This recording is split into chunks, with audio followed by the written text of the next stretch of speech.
It is Wednesday, June the 15th, 2011, and this is what the Toronto Star looks like. And what I want to do is just go to a Mississauga News letter to the editor by a guy named Rob Trewartha.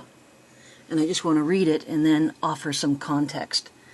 He writes, too much. Dear editor, I want my $25 back. I seem to recall during the 2010 municipal campaign that many candidates and councillors, including George Carlson, Sue McFadden, and former councillor Carolyn Parrish, dismissed their opponents' accusations that the inquiry would balloon to $7 million or higher. In fact, Councillor Parrish asked city staff in November to confirm that the cost would not rise above $5 million.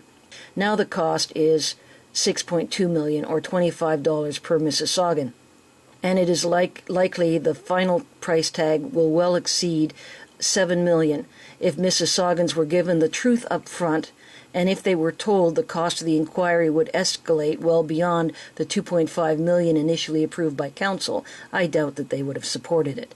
Carlson wants to, in his words, end the good old days. Spending $7 million on a political fishing expedition with no regard for taxpayers' money seems like the good old days are alive and well. Now, who should I see about getting my $25 back? And what's really funny is this guy here, Trewartha, talks about if Mississaugans were given the truth up front. And the thing is, if Mississaugans were given the truth about Rob Trewartha up front, they would have better context as to the motivation behind his letter. Sorry, I've got a cat here.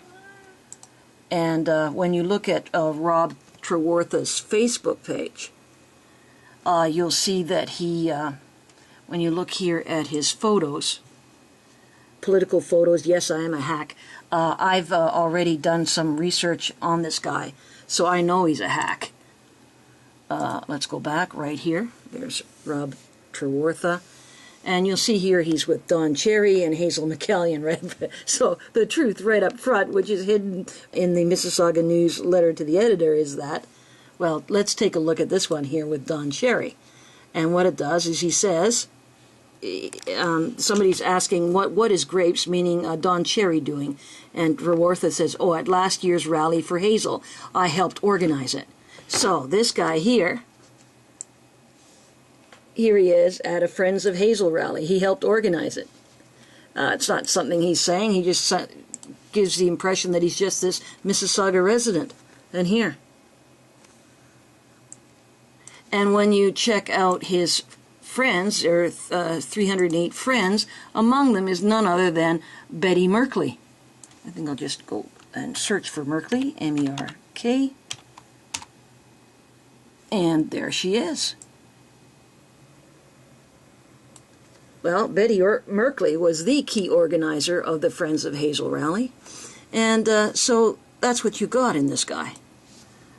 Somebody pretending like, well, if it had only cost $2.5 million, that he would have supported it. This hack here wouldn't have supported the Mississauga judicial inquiry even if it could cost just a penny.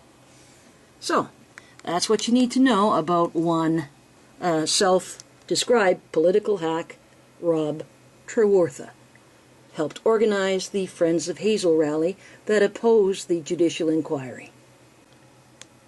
It is Thursday, June the 16th, 2011, and this is what the Toronto Star looks like. And I just want to go back to the letter to the editor here by Rob Trewartha. And yesterday I had left a message right here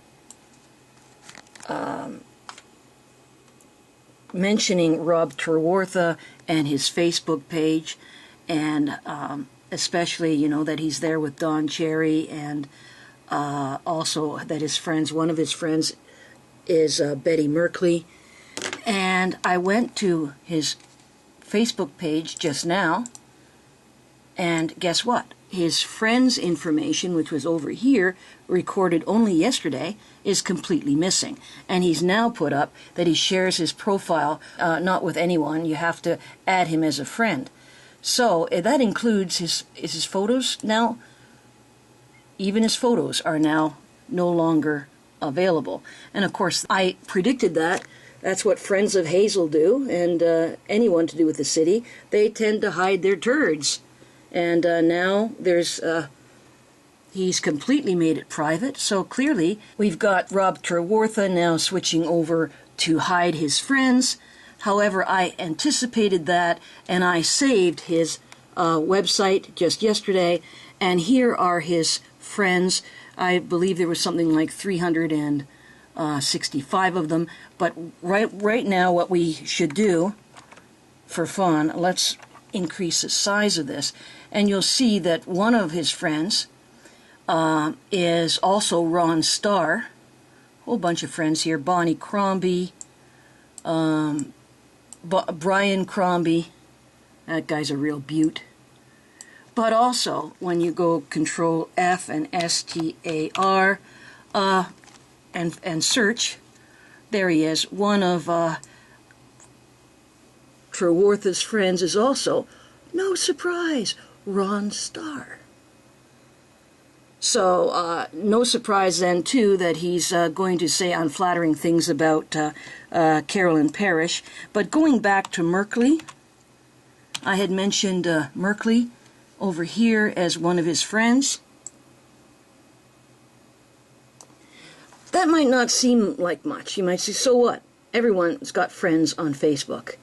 But when you go to Betty Merkley, she's only ever listed 5 friends, and he's one of them. We click on Merkley.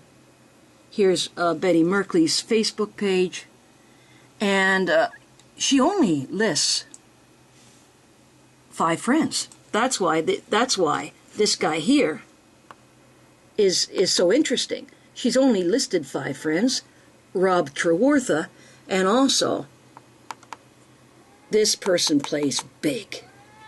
And we'll talk about that some other time. 5 friends, one is this guy, and he now has made all of his material now private. His photos of Don Cherry and him saying, oh, I'm an organizer of the mayor's, helped organize it, also removed, right? But as you can see, yeah, this is the page that I'd saved. So to compare, only yesterday I saved this, and there are his 300 plus friends, on and on and on and on and on and on and on. And there's a real who's here of Mississauga. So there's all of his friends here, Ron Starr, a whole bunch of people. And now he's hidden his friends. Again, truth. This guy talks about truth up front. This guy hides it. Don't crash the ambulance. Whatever you do.